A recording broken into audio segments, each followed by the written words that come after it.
Bismillahirrahmanirrahim. Alhamdulillahi rabbil alamin wassalatu wassalamu ala asyrafil anbiya'i wal mursalin wa ala alihi wa sahbihi ajma'in. Allahumma aslih ummata Muhammadin sallallahu alaihi wasallam wa farjan ummati Muhammadin sallallahu alaihi wasallam warham ummata Muhammadin sallallahu alaihi wasallam wajbur ummata Muhammadin sallallahu alaihi wasallam وانشر وفد وعينة بحق سيدنا محمد صلى الله عليه وسلم رب اشرح لي صدري ويسر لي أمري واحلل عقدة من لساني يفقهوا قولي سبحانك لا علم لنا إلا ما علمتنا إنك أنت العليم الحكيم ولا حول ولا قوة إلا بالله العلي العظيم فإن أصدق الحديث كتاب الله وخير الهدي محمد صلى الله عليه وسلم وشر الأمور محدثاتها كل محدثة بدعة وكل بدعة ضلالة وكل ضلالة في النار. السلام عليكم ورحمة الله وبركاته. قال المصنف رحمه الله تبارك وتعالى ونفعنا بعلوم في الدارين آمين. فعن أبي هريرة رضي الله عنه عن رسول الله صلى الله عليه وآله وسلم من قرأ ياسين في يوم وليلة ابتغاء وجه الله غفر له. Barang sesiapa yang membaca surat Yasin, bagaimana kita maklum, dalam sehari semalam, maknanya sekali saja dalam sehari semalam. Tapi ibtigha'a wajhillah, semata-mata mencari redha Allah subhanahu wa ta'ala, maka dosa-dosanya akan diampun oleh Allah subhanahu wa ta'ala. Membaca semua kita boleh membaca, tapi nak meletakkan hati cari redha Allah itu susah, bukan perkara mudah. Maka sebab itu kita usaha meningkatkan lagi bagaimana supaya khusyuk hati kita lillahi ta'ala, tidak ada karena itu karena ini. Bahkan kalau boleh bukan makna kalimat li wajah lillah ni semata kerana Allah, tak ada tujuan nak mencapai surga, tak ada tujuan nak takutkan neraka. Neraka itu hak Allah, surga hak Allah. Kalau Allah kata kau masuk neraka, masuklah. Surga-surgalah. Yang penting kita baca perintah Allah. Itu maknanya karena Allah. Bukan bacanya mengharap surga Allah. Bukan bacanya takut neraka. Itu hakikinya. Tapi tahap kita ni, semua kita ni mencari adalah surga Allah. Takut neraka, tak salah. Tapi kita usaha lagi meningkatkan sampailah ke tahap ibtigha'a wajhillah. Tak ada semua di situ mencari zat Allah, mencari redha Allah, kerana surganya, kerana nerakanya, tak ada. Semua dalam hadis ni. Barulah kita dapat keampunan Allah secara total. Bersih. Tapi kalau ada karenanya, tak boleh bersih lagi. Dosa-dosa tersebut dengan surat Yasin saja. Maka ini penting dalam hidup kita. Dalam baca surat Yasin, kita usaha menekan perasaan-perasaan yang menginginkan sesuatu dan lain sebagainya. Dan Allah Maha Adil, sudah tentu bila kita membacanya akan dapat pahala. Tak ada yang dirugikan kita oleh Allah Subhanahu wa ta'ala. Melihatnya saja pun pahala dah. Belum bergerak bibik kita pun juga dah pahala dah. Sebab itulah disuruh kita membacanya untuk orang-orang yang dalam keadaan sakratul maut. Faqra'uha 'inda mautakum. Baca surat Yasin kepada orang-orang yang sedang menghadapi sakratul maut. Karena itu untuk memudahkannya keluar nyawa, meringankannya saat menghadapi dugaan yang getir. Begitu juga orang yang membaca surat Yasin akan Allah beri istiqnas, ketenangan. Kalau kita susah-susah baca surah Yasin, insya-Allah tenang. Lapak pun kenyang. Lapak-lapak tak ada makanan lagi, baca surah Yasin, kenyang. Ini ulama zaman dulu bila dia lapar, tak ada makan, baca surah Yasin, Allah bagi kenyang. Kita pasal dua-dua ingat, bahkan lebih ingat nasi je. Yasin baca tapi nasi aja nampak depan kita, nak bagi kenyang enak. Dua-dua nampak. Orang tak nampak tu, nasi tu tak nampak. Makanan tu tak nampak. Saat dia baca surah Yasin tu, syabi'ah, diberi kenyang oleh Allah Subhanahu wa taala. Jadi orang yang sedang dalam keadaan nazak, maka kita bacakan dia. Sebab kandungan-kandungan yang ada surat Yasin adalah mengandungi perkara berhubungan dengan ketauhidan, mengkuatkan lidah orang yang sakratul maut untuk boleh mengucap la ilaha illallah. Itu kelebihannya surat Yasin. Sebab di saat kita menghadapi sakratul maut, seluruh kekuatan kita jadi lemah. Anggota-anggota badan kita macam nak lumpuh dah. Memang lumpuh dah. Nak lumpuh dah. Tinggal hanya lidah saja tak lumpuh. Maka itu yang kita perlu bangkitkan semangat dia melalui yang disebut dengan surat Yasin. Karena hati manusia ni, yang Islam ni, bila dia sakratul maut, hati dia sepenuhnya menghadap Allah. Tak sama dengan kita lah ni. Lah ni bukan semua hati kita mengingat Allah. Mai terbagi. Tadi di rumah dia mungkin ikan tak ada. Nanti sambil ngaji, habis ngaji pergi beli ikan. Dia tak sepenuh mai sini teringat ikan. Bukan mudah. Itu yang disebut oleh para ulama kita. Jadi saat kita sakratul maut, hati kita menghadap sepenuhnya kepada Allah Subhanahu wa taala. Maka perlu kita kukuhkan lagi dengan bacaan surat Yasin, perdengarkan kepada orang yang sedang menghadapi sakratul maut.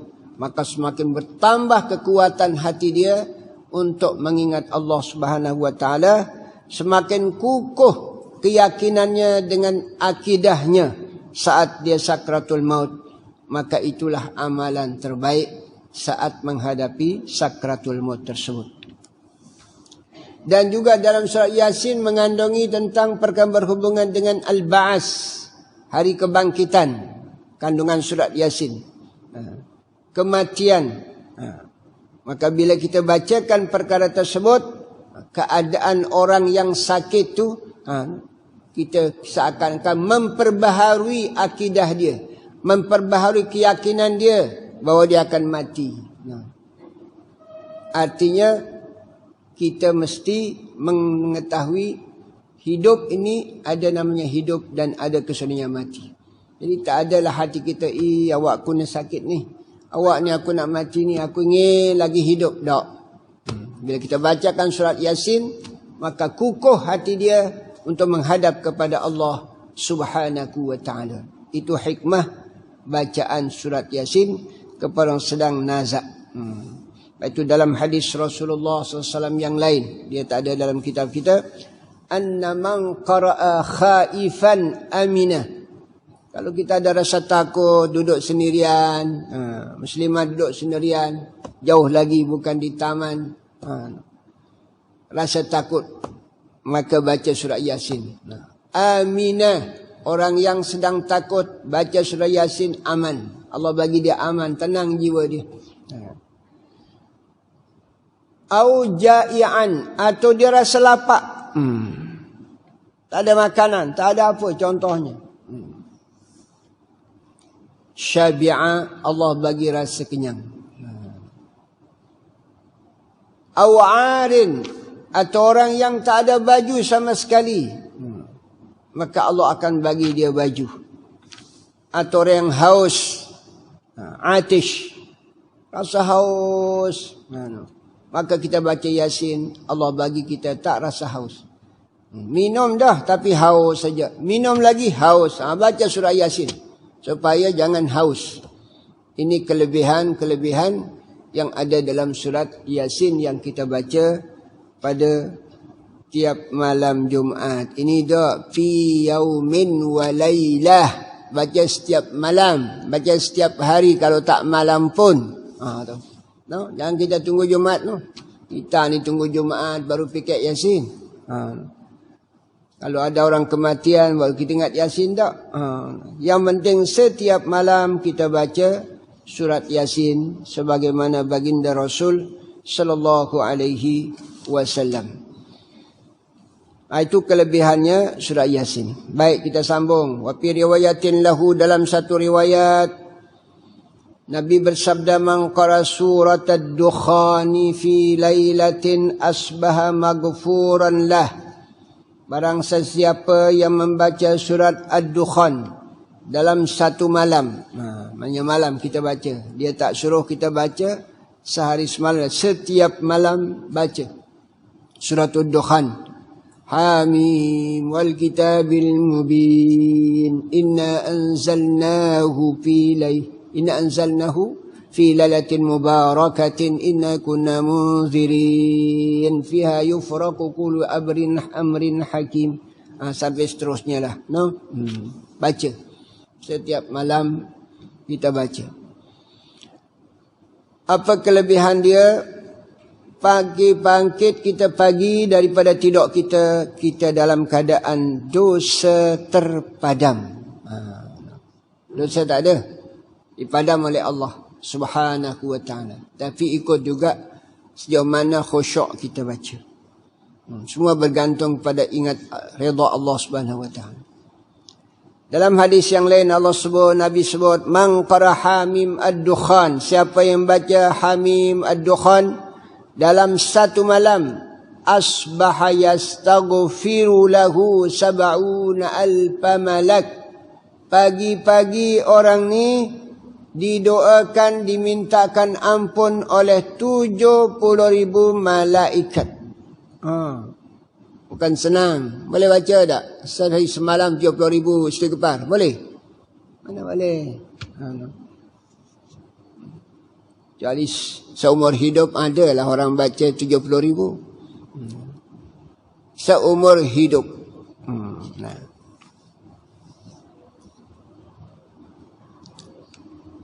Ini kelebihan dia.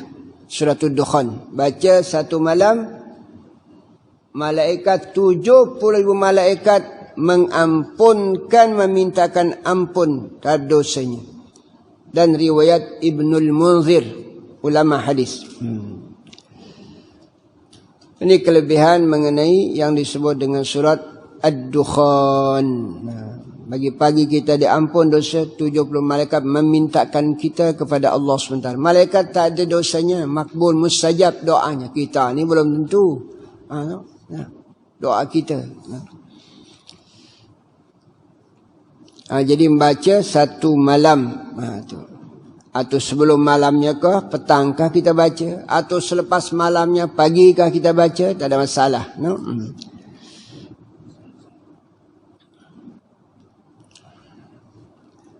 Pasal apa surat Ad-Dukhan ni? Dikhususkan oleh Nabi sampai 70,000 malaikat ni. Karena di dalam awal surat Ad-Dukhan itu, di situ menerangkan tentang Al-Quran diturunkan pada malam Lailatul Qadar. Inna anzalnahu fi lailatin mubarakah. Sesungguhnya kami turunkan Al-Quran itu pada malam yang mengandungi keberkatan, iaitu malam Lailatul Qadar. Al-Quran. Maka itulah keistimewaannya surat Ad-Dukhan. Dan juga dalam surat Ad-Dukhan mengandungi rahmat yang sangat banyak kandungan dia. Menunjukkan kedudukan surat itu mulia pada sisi Allah Subhanahu wa ta'ala. Kedudukannya pada sisi Allah Subhanahu wa ta'ala. Maka sebab itulah disuruh kita membacanya. Baca pada malam Jumaat. Berarti kita seakan-akan memuji Lailatul Qadar. Dan Lailatul Qadar itu satu keistimewaan kita umat Nabi Muhammad sallallahu alaihi wasallam. Jadi malam Jumaat dan hari Jumaat pun juga keistimewaan buat kita. Dua keistimewaan. Baca malam Jumaat suratul Dukhan. Malam Jumaat itu istimewa buat kita saja umat Nabi Muhammad. Tak ada bagi umat lain. Jumaat tu. Bagi umat lain hari lain lah. Keistimewaan dibelah ta'ala.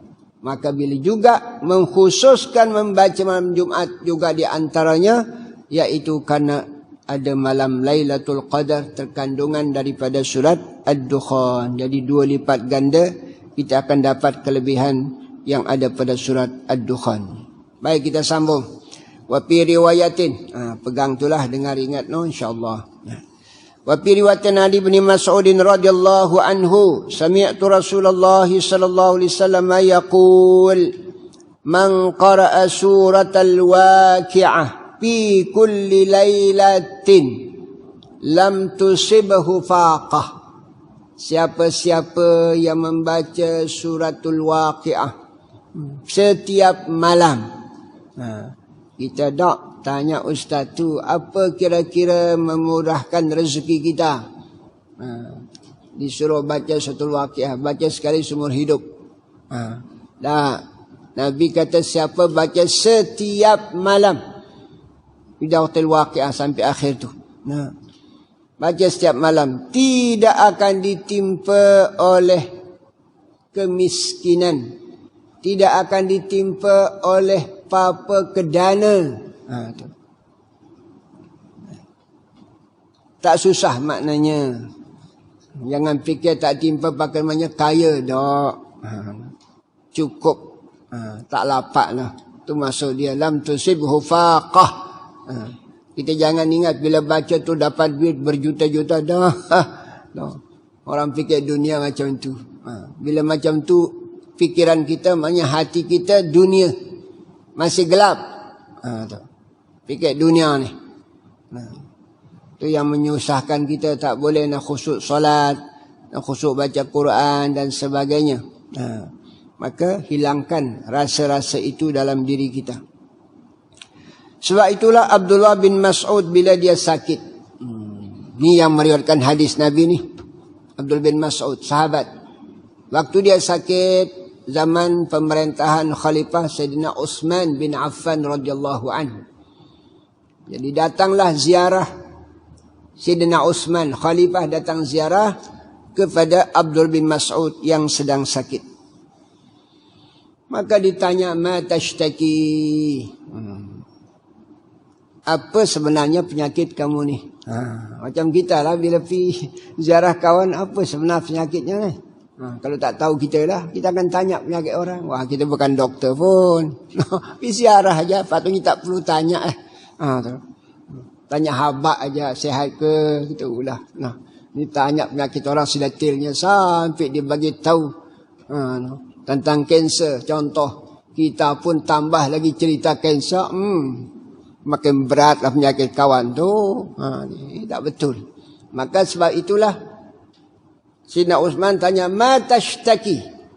Apa yang kamu rasa sakit ni? Apa jawabannya? Dia sakit dah, memang sakit. Tapi tak jawab dengan penyakit tu dah. Ada penyakit yang lebih besar dalam diri kita manusia ni. Penyakitku yang besar, zunubi, ini dosaku. Dosa itu penyakit. Kalau kita tak ada dosa, sehat.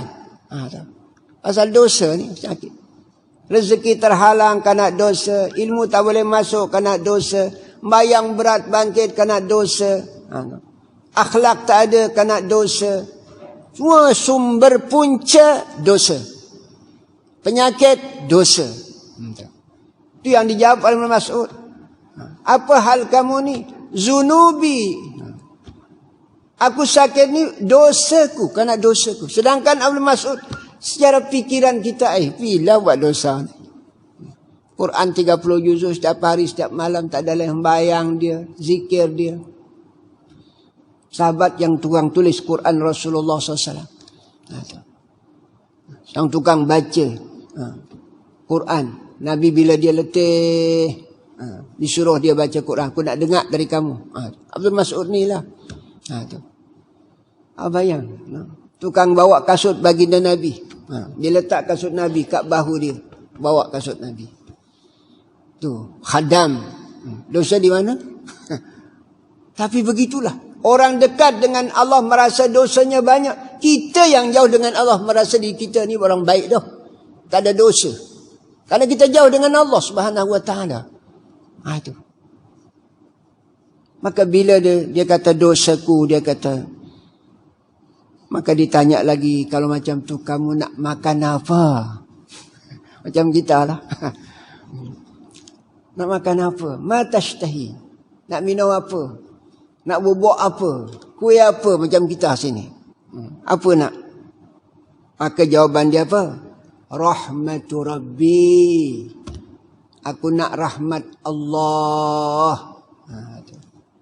Kerana dengan rahmat Allah yang padam dosa itu. Dengan benda lain mana boleh padam? Nak makan kuih boleh padam dosa? Mana boleh padam dosa?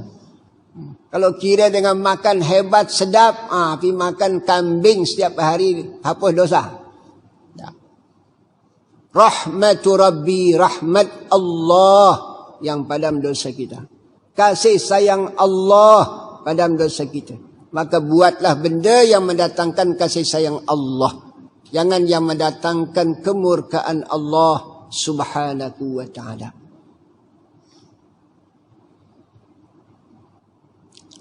Maka Sayyidina Uthman tanya lagi yang ketiga. Boleh dok aku nak panggilkan kamu doktor? Zaman tu ada doktor dah, zaman tu. Maka dia jawab bagaimana? Abdul Mas'ud jawab, At-tabibu amradani. Doktor itulah menyebabkan bertambah lagi aku sakit. Nah, kita memang berhajat kepada doktor lah. Tak doktor sakit ya. Dia tak. Doktor datang, panggilkan doktor, bertambah penyakitku. Amradani. Sebab doktor ini, kalau kuat akidah dia, maka baiklah cara pengobatannya. Tapi kalau tak kuat akidah dia, mengatakan dialah yang hebat menyembuhkan penyakit itu. Rusak. Bila kita bergantung dengan doktor bukan kepada Allah, rusak kita. Penyebab saja doktor itu. Yang memberikan penyakit Allah, menyembuhkannya Allah. Tapi melalui sebab. Jangan katakan, oh tiada lain dia saja doktor saja itu dah. Yang ada ke hospital boleh aku menjadi sihat. Kalau tak ada dia tak boleh jadi sihat. Ini rusak akidah dah. Ingat. Gantungkan diri kita dengan Allah, manusia yang lain sebagai melalui saja, sebab saja. Nah itu yang disebut oleh Sayyidina Abdul bin Mas'ud. Doktor itu menyebabkan bertambah penyakitku lagi. Kalau macam tu kata Sayyidina Uthman, Khalifah mengatakan, Sayyidina Uthman mengatakan, Ala amruka laka bi'ata. Boleh dah aku nak suruh orang yang jaga Baitul Mal tu, zakat lah masanya, jauhnya zakat. Betul masuk berhak menerima zakat orang miskin. Sini Ibn Mas'ud. Boleh tak aku nak suruh ambilkan kamu duit kat Baitul Mal, bank lah atau zakat. Apa dia jawab? La hajatali, aku tak memerlukan duit. Aku tak nak duit. Lepas itu akhirnya Sayyidina Uthman kata, kalau kamu tak nak duit itu, tinggalkanlah buat anak perempuan kamu ni. Dalam dia tak ada anak lelaki dan anak perempuan. Libanatika. Anak-anak perempuan kamu. Dijawab pada Sayyidina, ya Sayyidina Uthman, atakhsha ala banatil faqra. Sayyidina Uthman ni khawatirkah tengok anakku fakir? Risaukah kalau aku meninggal dunia, anakku tak dia bergantung, tak ada dia fakir? Jadi kadang-kadang macam tu kan. Tak ada dah, ayah meninggal dah, ayah dia meninggal dah, tak ada tempat bergantung. Ya Allah, akidah kita kat mana? Macam tu. Maka dia jawablah, khawatirkah tengok anakku fakir? Aku dah suruh anakku baca setiap malam suratul Waqiah. Ini dia. Mas'ud yang riwayat hadis tu, dia sendiri suruh anak dia beramal dengan suratul Waqiah. Yakin dengan surat tu. Tak memerlukan duit dah. Cukup dengan tu aja. Rezeki ada. Allah bagi cukup. Maka tidak akan ditimpa oleh papa kedana selama-lamanya dia hidup di dunia ni. Ni kelebihan dia yang nama surat Al-Waqiah. Bukan setakat itu sajalah. Kita dapat pahala membacanya. Selain daripada pahala itu, maknanya dari sudut kebendaan diberi kita oleh Allah Subhanahu wa ta'ala melalui bacaan yang disebut dengan surat Al-Waqiah.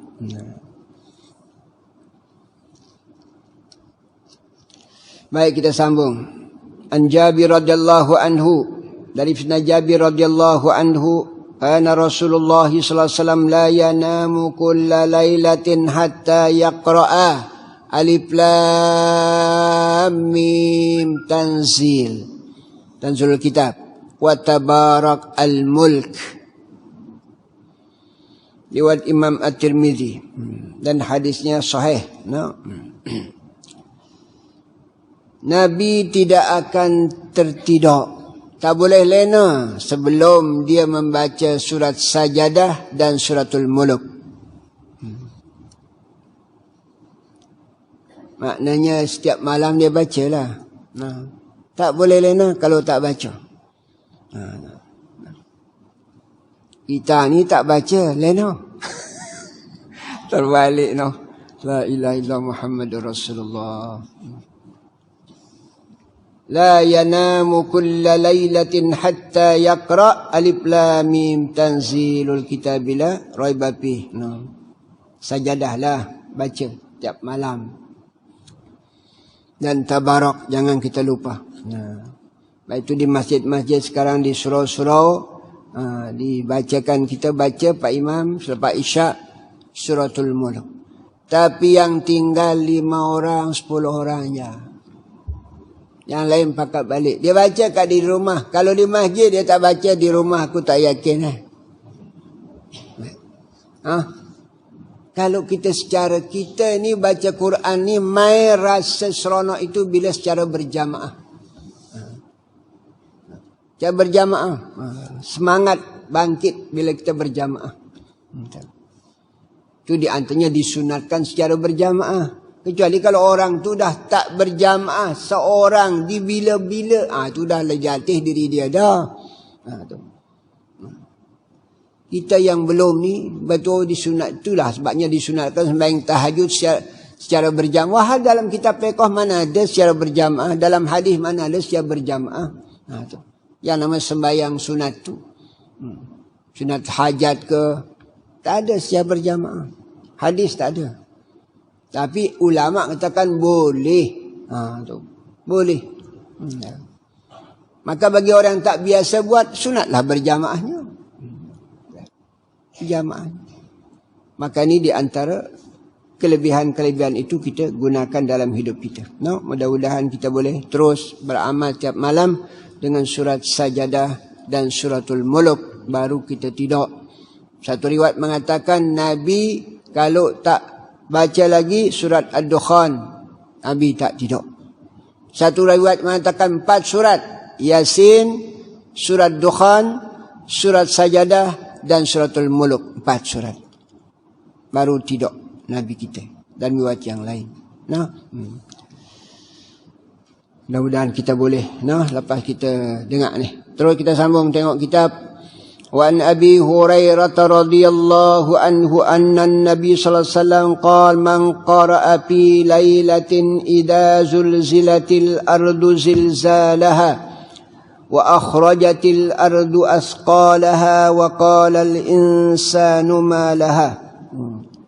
Yauma idin tuhaddithu akhbaraha bi anna rabbaka awhalaha. Baik. Barang sesiapa yang membaca setiap malam. Ni pendek ni, zalzalah. Idza zulzilatil ardu zilzalaha wa akhrajatil ardu athqalaha qala al insanu sampai akhir ayat dalam riwayat Imam Tirmidzi. Siapa yang bacanya maka seperti setengah Al-Quran. Seperti, bukanlah sama, no? Tampaknya besarlah pahala dia diberi oleh Allah Ta'ala. Baca zalzalah ni, nazal bukan nak lama mana pun, kan? Jadi sebelum kita tidur, Nabi kita bila dia pergi tempat tidur dia setiap malam, maka dia tak lupa baca idzal zulzilat. Selain daripada tadilah yang 4 surat atau 3 surat atau 2 surat tadi yang kita sebut tadi. Besar pahala dia. Yang kedua, barang siapa yang baca qul ya ayyuhal kafirun,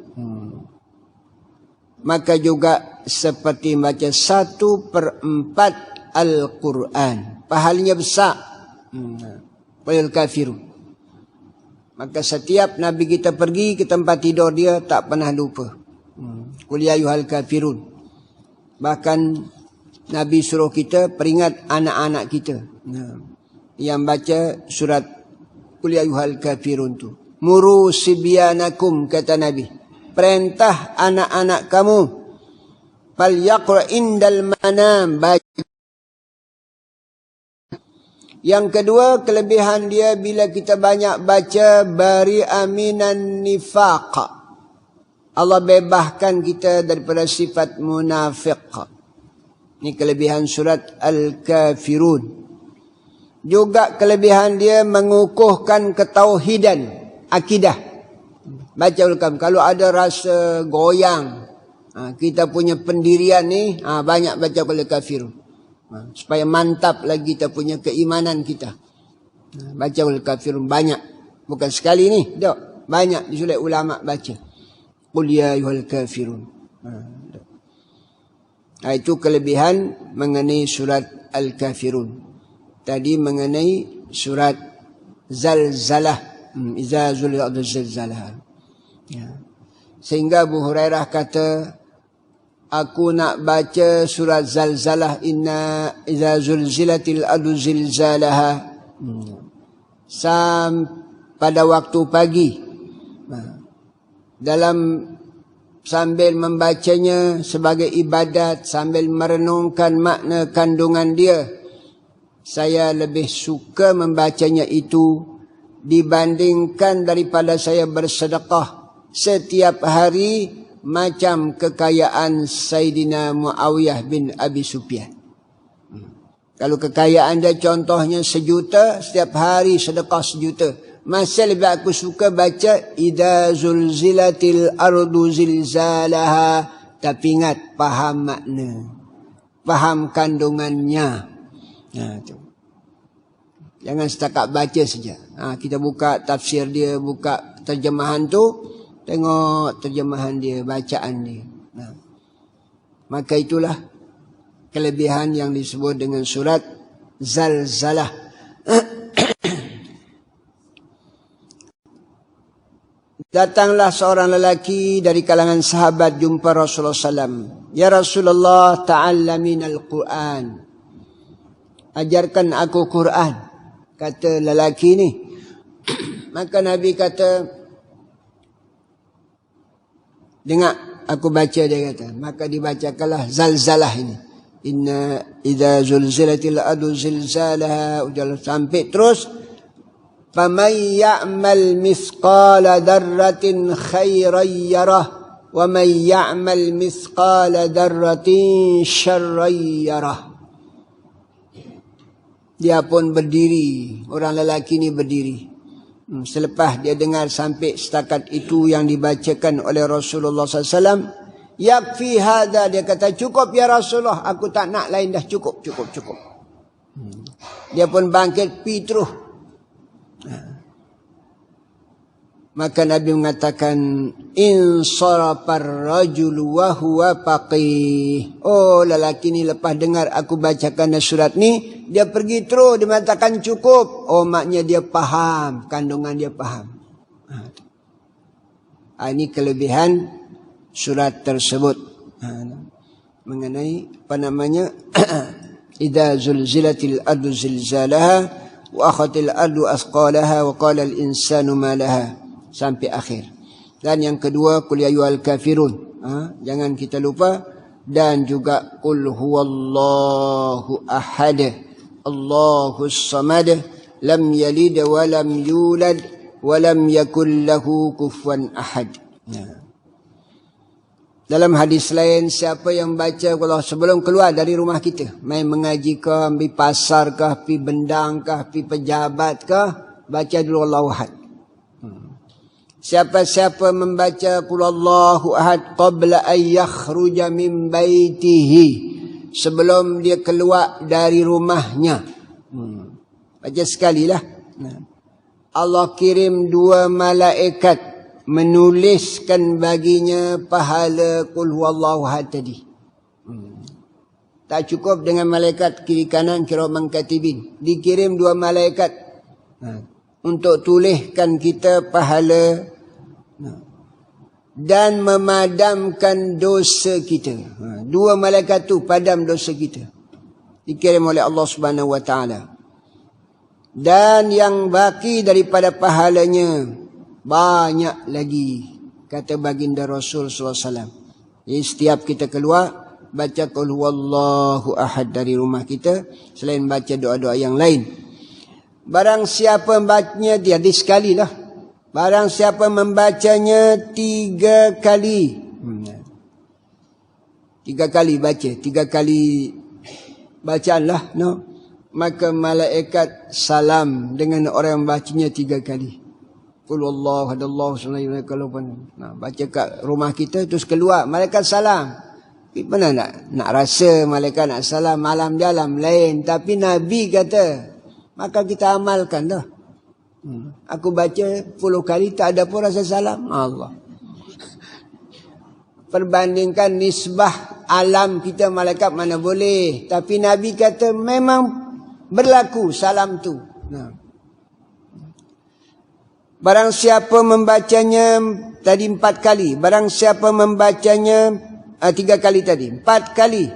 Wa man qara'aha 4 marrat. Siapa baca qul huwallahu ahad 4 kali dia baca. Tadi sekali malaikat salam, 4 kali azzamatul malaikah, semua malaikat menghormatinya. Kalau 4 kali kita baca, malaikat menghormati orang baca qul huwallahu ahad 4 kali. Malaikat ni banyaklah, ramai.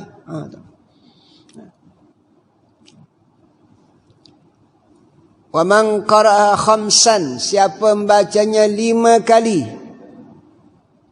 Allah ringankan penghisabannya esok pada hari kiamat.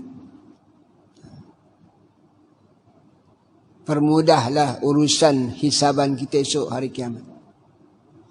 5 kali. Ingat. Wa man qara sitta, barang siapa membacanya 6 kali, ajaba du'aah. Jadi sebelum kita berdoa, baca 6 kali dulu. Bismillahirrahmanirrahim. Baca lagi sampailah 6. Angkat doa, angkat tangan kita berdoa. Ajabal doa, mustajab doa.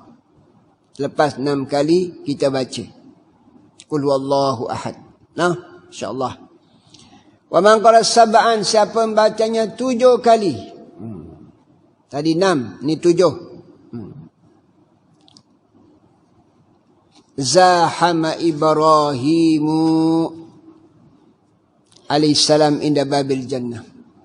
Siapa membacanya 7 kali, Nabi Ibrahim berebut sama masuk melalui pintu surga. Maknanya besar pahalanya. Boleh bersama dengan Nabi Ibrahim nanti. Untuk masuk surga Allah Subhanahu wa taala. Pintu yang sama. Wa man qara samaniyah, siapa bacanya 8 kali. 8 kali. No. Qul Allahu ahad. Siapa bacanya 8 kali, syafa'ahu Allahu azza wa jalla asyratan min ahli baitih. 10 kali kita baca setiap hari, kita boleh memberi syafaat kepada 10 keluarga kita. So pada hari kiamat boleh tolong keluarga yang kurang timbangan amalannya. Maka kita boleh syafaat. So pada hari kiamat. So kalau tak ada keluarga nak syafaat, kawan boleh syafaat. Itu disuruh kita perbanyak kawan.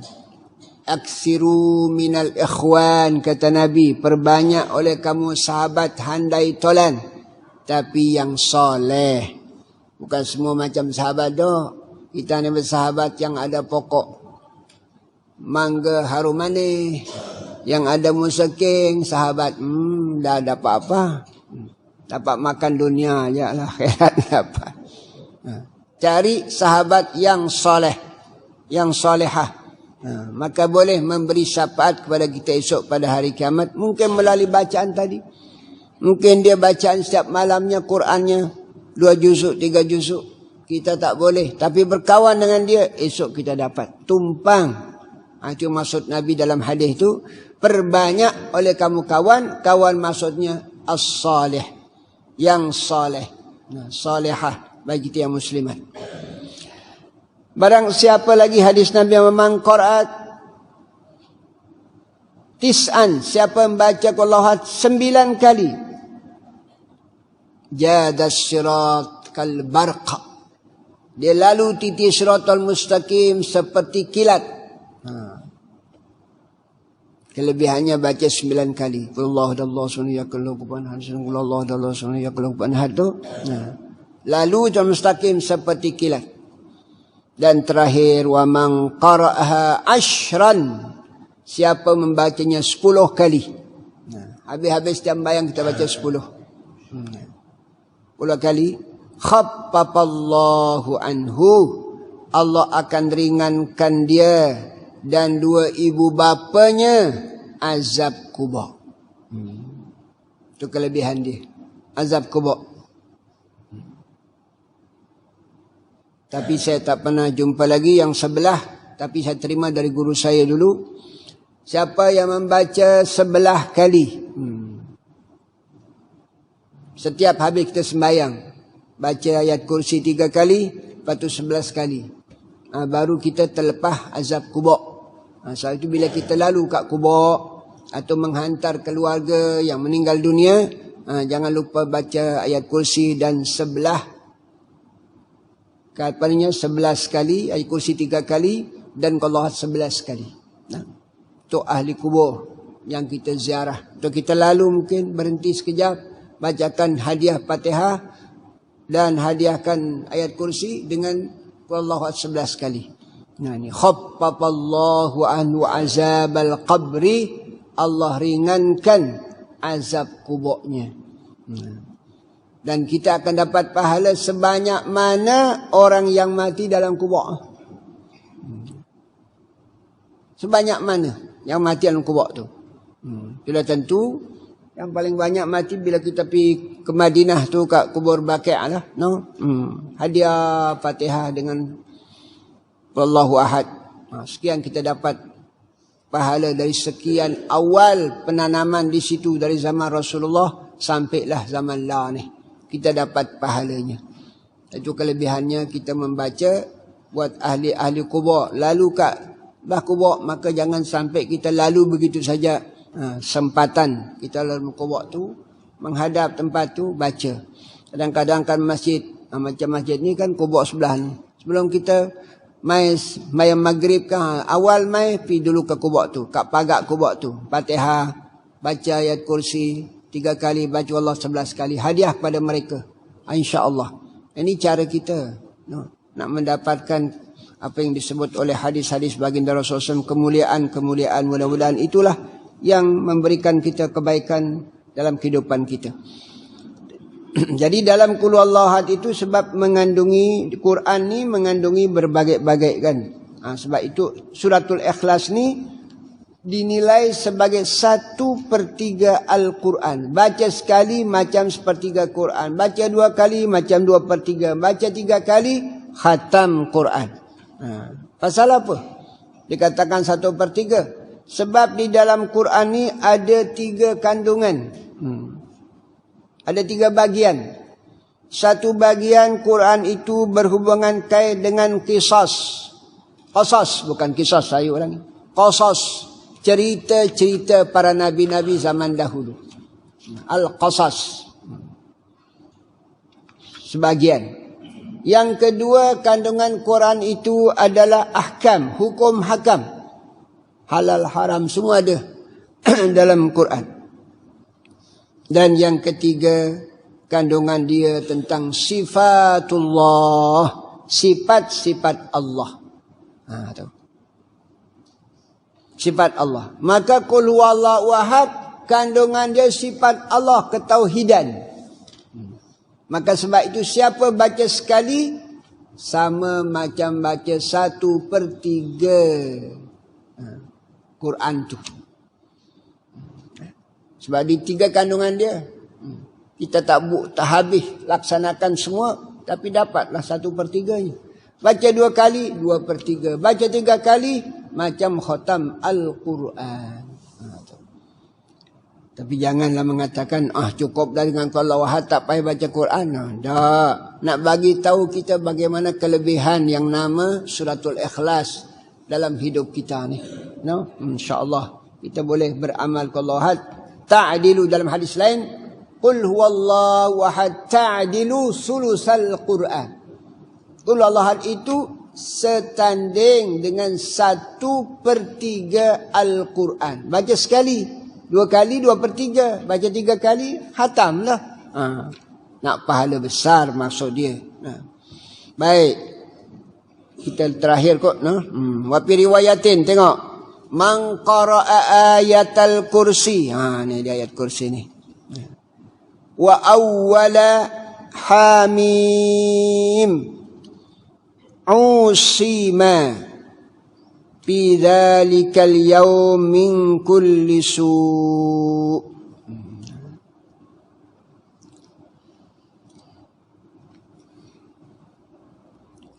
Barang sesiapa membaca satu ayat, membaca ayat kursi, bukan satu ayat, membaca ayat kursi dan awal hamim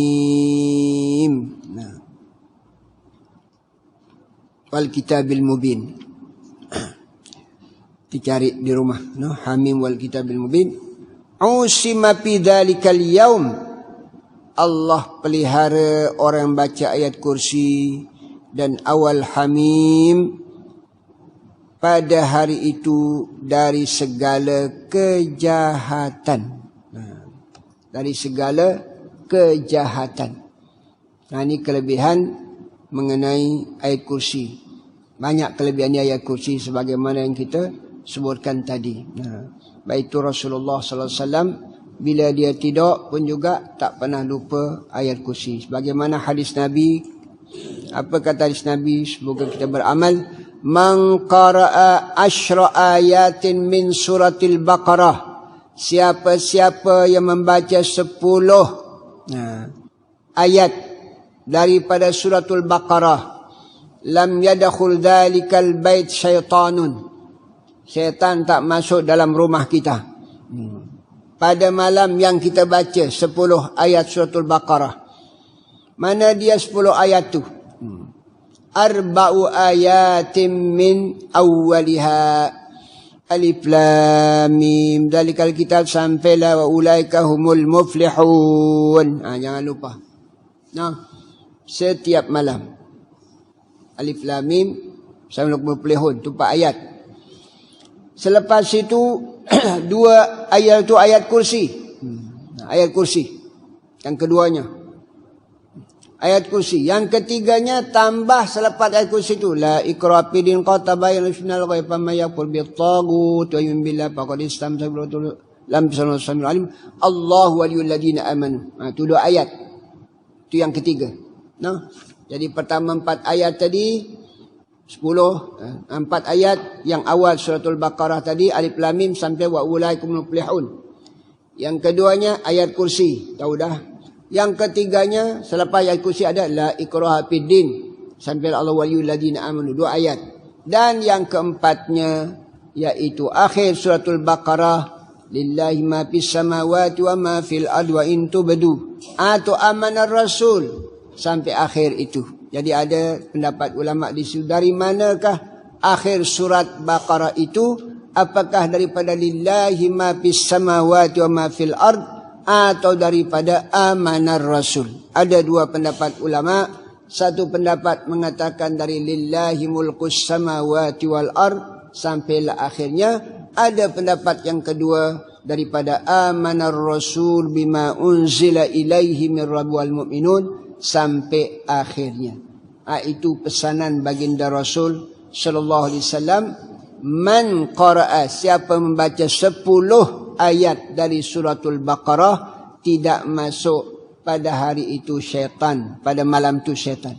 Yang ada yang biasa kita baca, man qara'a suratul Baqarah fi lailatin, siapa yang baca surah Baqarah yang 200 lebih ayatnya itu, 200 hampir 300-an tu, siapa membacanya 1 malam, lam yadkhul syaitan, tak masuk syaitan dalam rumahnya, dan tambah 3 hari, jadi 4 harilah tak masuk syaitan.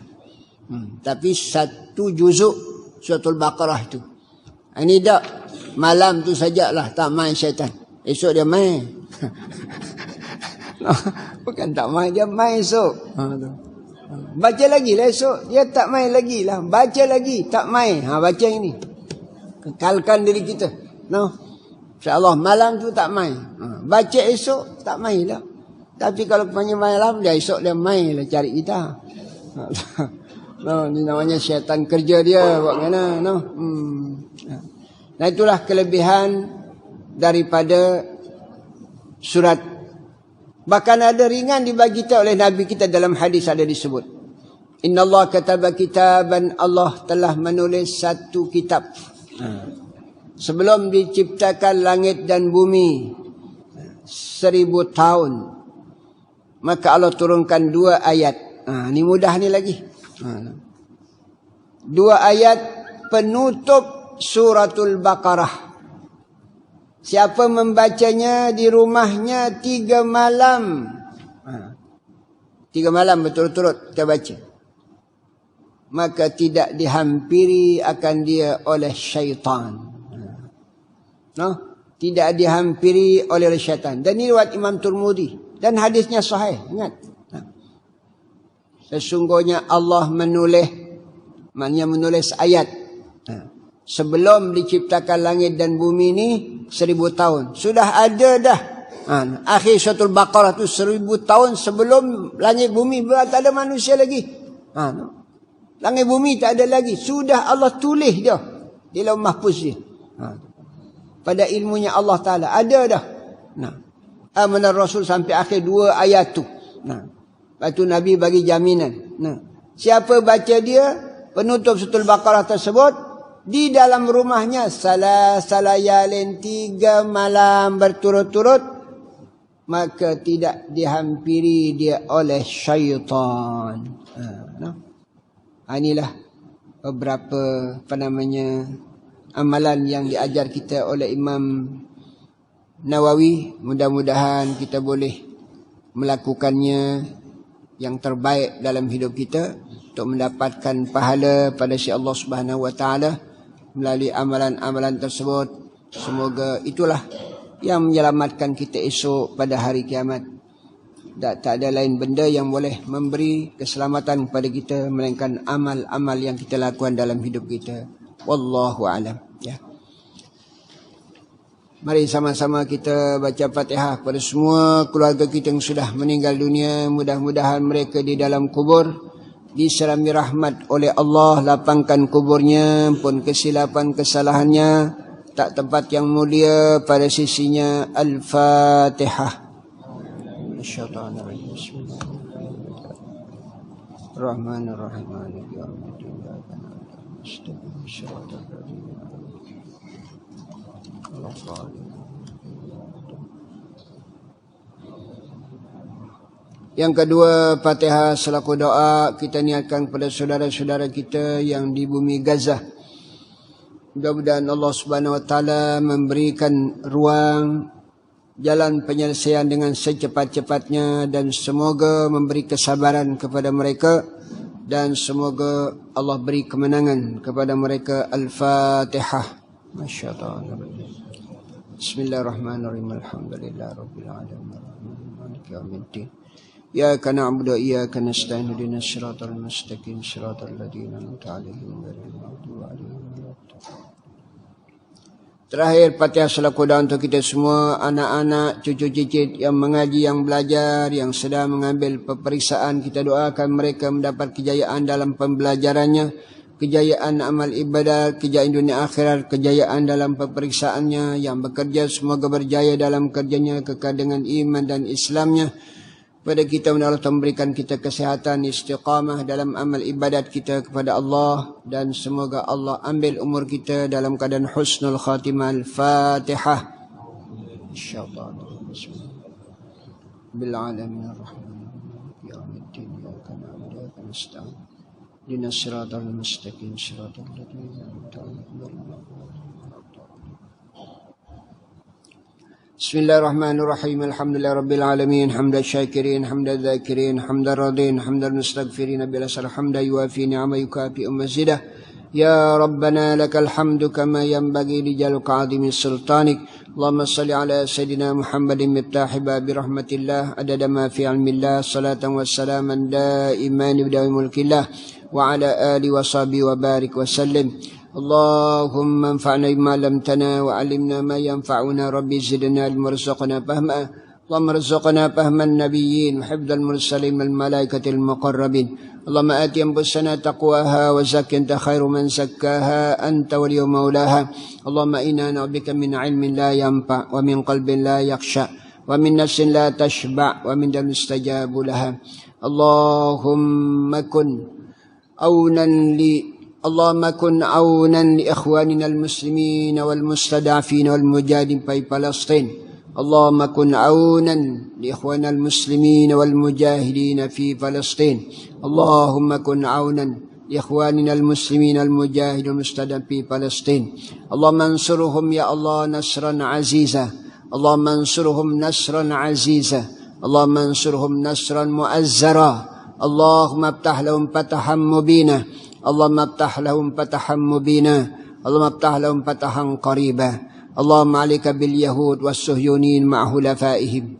Allahumma 'alaika bil yahud was-suhyunin ma'a hulafaihim. Allahumma 'alaika bil yahud was-suhyunin ma'a hulafaihim. Allahumma 'ami absara juyusis suhyunin amama al-mujahidin. Allahumma shallil aydiyahum wa aqdamahum ya rabbal alamin. ربنا ظلمنا أنفسنا ولم تغفر لنا وترحمنا لنكونن من الخاسرين.